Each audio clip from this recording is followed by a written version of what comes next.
Let me just take your thoughts on what's been happening. The former President John Mahama has been on his campaign tour. He's in the northern region at the moment, we understand.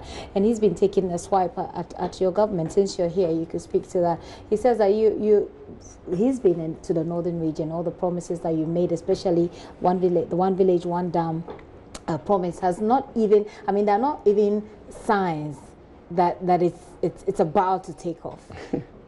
I'm sure that the former president need to look a little more closely, and he should still have to break away from his comfort zone and get on the ground. If he actually is on the ground, if he's relating to people truly, and getting feedback, I'm surprised that he would be saying the things that he's saying. Are you contesting that? Okay. I am. Just a couple of weeks ago, the Ministry of Information, we had our 4th National Policy Summit in Tamale. Okay. And at that summit, I had people come from within the communities and mention villages and towns where they see development of dams going on.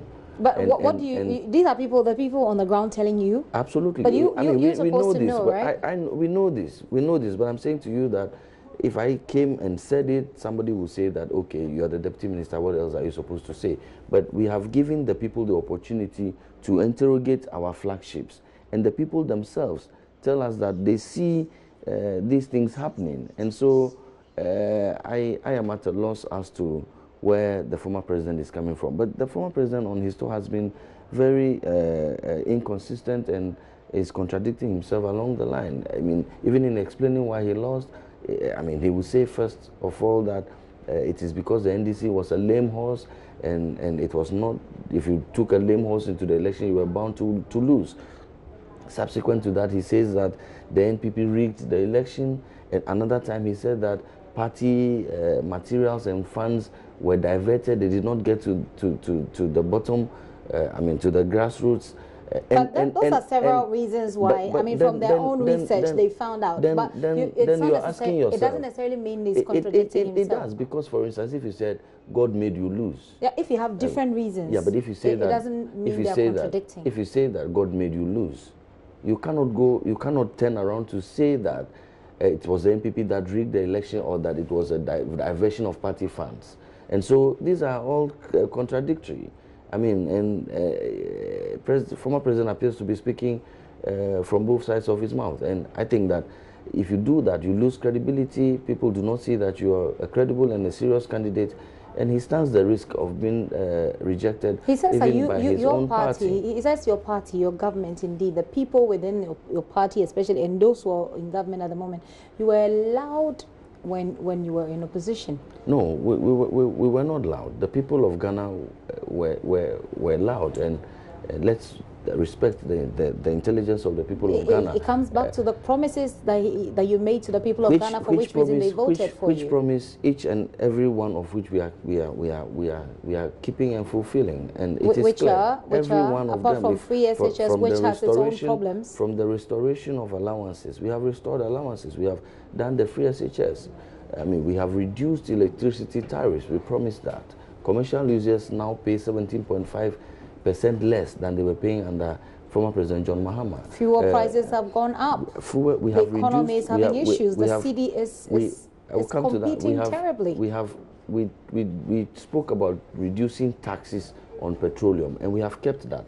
When we came into power under former President John Dramani Mahama, the tax component of the price builder of petroleum products was 40%. Anytime you bought fuel at the pump, His Excellency President John Mahama and the government was taking 40% of the amount that you paid. Today, we are taking 26%. We have reduced the tax component in the price build-up from 40% to 26%. And yet we are paying much more. Yes, unfortunately, when they were in government, they were buying crude, Brent, on the international market at $40 per barrel. Today, we are buying it at $81 per barrel, more than double the amount that they used to buy it. And this is a matter that you and I do not have any control about. And so there are reasons why today fuel may be selling higher than it was selling under the NDC. But the consolation, my dear sister, is that if we had not changed, if the benefits of the change had not come, what it meant was that, what it would mean would be that the price of petrol, and that's what the minister spoke about the other time. People do not seem to understand him. Do you feel that that response that the minister gave at the time was an appropriate one when people are complaining that times are hard, and you come and say, well, you should give the government some credit? I think it is a factual admission. As to appropriate, I think it's a subjective matter. But what is factual is factual.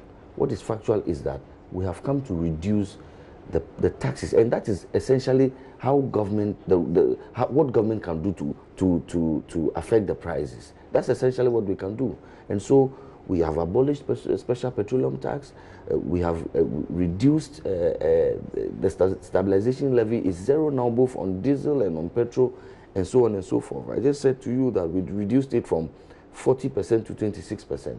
And you see, the minister may have been forced to speak that way because at that point he was responding to the NDC, who appeared to be suggesting that we were insensitive. But when you're speaking at a press conference, you're not only speaking to an opposition party, you're speaking to the entire nation. I agree, whose people are complaining about the hardships they're going through. Most Ghanaians understand that there are some shocks to our economy right now.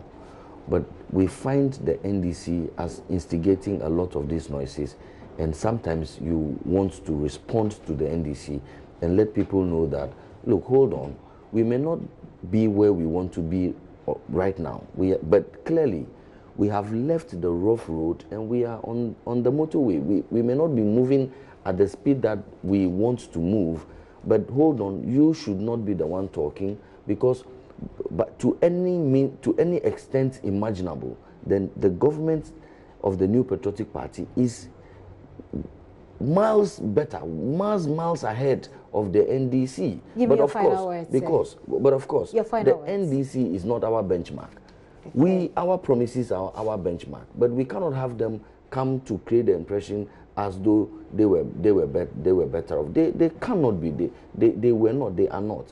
And I am saying that this is a government that is committed to keeping its promises.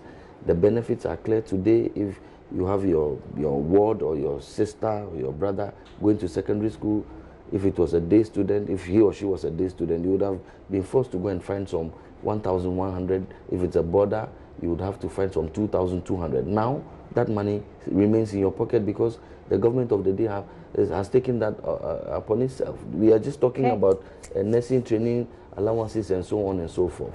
So, your final words are? My final words are that the people of Ghana see that their government is on the right track. Never mind that we have some shocks at this point, largely external, but the people understand that we are doing everything that we have to do to mitigate the suffering. But importantly, the people recognize that you cannot fix several years of mismanagement just under 1 year or under 2 years, and that this government needs a little more time to be able to take Ghana to that preferred destination that we all want to get to. A little more time, he says the government needs. Well, the NDC obviously does not agree, and he does not agree with the NDC either. But thank you so much for coming this afternoon. Thank you for having me. Show. Pius Enam Hajide is the Deputy Information Minister. They're helping us with some answers about the NAPCO process, the NAPCO recruitment process, I must say. He says that very soon President Akufo-Addo will be, is that a commission? Be commissioning them? Well, I think we'll be graduating them. Graduating them, okay.